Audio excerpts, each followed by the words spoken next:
Did Kawhi Leonard and his uncle try to scam the Toronto Raptors out of millions in 2019? And honestly, this is absolutely insane when you see how it connects to what's happening with the Clippers right now. What if I told you that the exact same shady requests that are now getting the LA Clippers investigated by the NBA were made to our Toronto Raptors back in 2019? What if our championship hero wasn't so heroic behind the scenes? This is the most shocking revelation about our 2019 title run that you need to hear.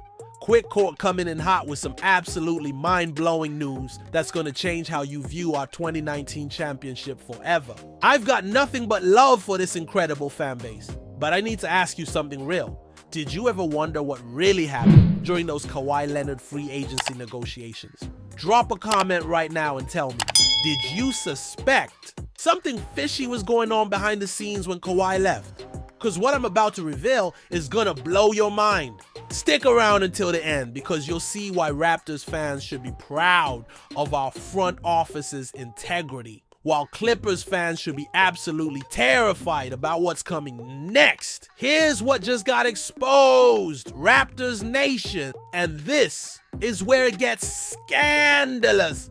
According to multiple sources with knowledge of Toronto's 2019 contract negotiations with Kawhi Leonard, his uncle Dennis Robertson made requests to our Raptors that line up almost perfectly with a no-show endorsement deal that's now getting the Clippers investigated by the NBA. Are you kidding me right now? This means our championship hero was potentially trying to pull the same salary cap circumvention scheme on us that he eventually got with the Clippers. This is fraud. This is deception. This is everything that's wrong with player empowerment when it crosses into illegal territory. But here's why I'm actually proud to be a Raptors fan right now. Our front office said no, while the Clippers apparently said yes to this madness. Masai Ujiri and Bobby Webster showed integrity that other franchises clearly lack. What do you think about learning our front office had more backbone than we ever knew? Let me know in the comments. Let me break down exactly what Robertson asked for, because this list is absolutely absurd. First, he wanted the Raptors to trade for Paul George, which would have cost us an exorbitant price tag and assets. Then, and I'm not making this up, he asked for a slice of ownership of the Toronto Maple Leafs. When told that was impossible, it didn't stop there. Robertson demanded ownership stakes in outside companies that MLSE had relationships with. But here's where it gets really shady. He also demanded the Raptors match at least $10 million per year in extra sponsorship income.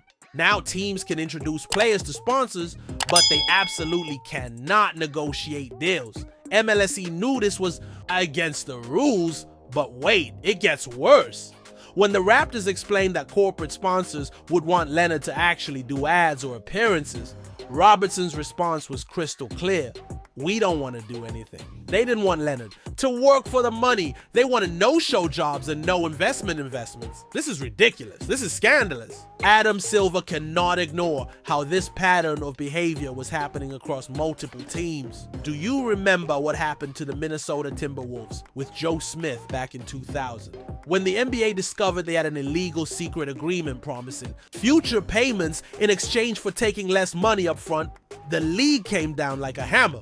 5 first-round picks gone, $3.5 million fine, head coach Kevin McHale and owner Glenn Taylor banned for a season, Joe Smith's contracts voided. If the NBA finds that the Clippers gave Leonard that $48 million aspiration deal as salary cap circumvention, and we now know Robertson was asking for the exact same thing for multiple teams, the punishment could be devastating for Los Angeles. How do you think the NBA should punish teams that try to cheat the salary cap? Drop your thoughts below.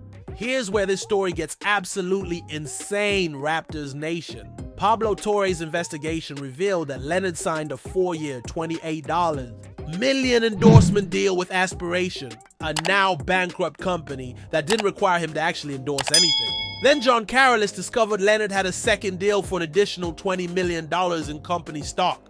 The timeline is absolutely damning. Leonard signed his Clippers extension in August 2021. September 2021, Clippers announced a $300 million partnership with Aspiration. 2 months later, Leonard creates an LLC named KL2 Aspire, April 2022, Leonard's $28 million no-show deal takes effect. And guess what? Steve Ballmer invested $50 million in Aspiration right in the middle of all this. Now Aspiration's co-founder, Joseph Sandberg, has been arrested for wire fraud and the company is bankrupt. You cannot make this stuff up. If you're not subscribed yet, smash that subscribe button because this story is just getting started. Here's what makes me absolutely proud to be part of Raptors Nation. When faced with these shady requests, our front office said, hell no. While other organizations were potentially bending rules and facing investigations, Masai Ujiri and MLSE showed the integrity that defines this franchise. We didn't get Kawhi long term, but we got something more valuable. We kept our souls. We won our championship the right way, and when someone tried to compromise our values for their personal gain, we stood firm. The Clippers might be facing the loss of draft picks, massive fines, and franchise-altering punishment. Meanwhile, we're sitting here with clean hands and a championship banner that nobody can take away from us. The NBA has now retained Wachtel, Lipton, Rosen, and Katz, the same law firm that handled the Donald Sterling and Robert Sarver investigations, to look into this Clippers situation. When the league brings in the heavy hitters, you know they're serious about potential punishment. Steve Ballmer can deny wrongdoing all he wants, but the evidence is mounting. The timeline is suspicious. The requests to multiple teams follow the same pattern. And now we know Robertson was asking everyone for the same shady deals that Leonard eventually got with the Clippers. What punishment do you think the Clippers deserve if they're found guilty of salary cap circumvention? Let me hear your takes in the comments. This scandal exposes something bigger than just one player or one team. Raptors Nation. This is about the dark side of player empowerment when it crosses into outright salary cap fraud. When representatives are shopping the same illegal requests to multiple teams, it's not just tampering, it's systematic cheating. The league implemented stricter tampering rules after Leonard's 2019 free agency precisely because of shady behavior like this. Now we're seeing the full scope of what was really happening behind the scenes. But here's what gives me hope. Organizations like ours that maintain their integrity will always come out ahead in the long run. We might not get every superstar, but we'll never compromise our values for temporary success. Remember to hit that notification bell so you never miss breaking Raptors news. At the end of the day, Raptors Nation, this story confirms what we always suspected. Our 2019 championship was earned the right way, and our front office has more integrity than most organizations in this league. While other teams might be facing investigations and potential punishments, we're sitting here with clean consciences and a banner that was earned through legitimate means. Kawhi Leonard gave us an incredible playoff run, but when his camp tried to pull shady moves behind the scenes, our organization said no. That's the difference between a championship franchise built on integrity and teams willing to cheat for short-term success. What punishment would you give the Clippers if you were Adam Silver? And do you respect our front office more knowing they rejected these shady requests? Drop your thoughts below and let's get this conversation going. Don't forget to smash that subscribe button if you want more breaking Raptors news and analysis that cuts through the noise. Keep repping that red and black Raptors Nation. Integrity over everything. Over everything.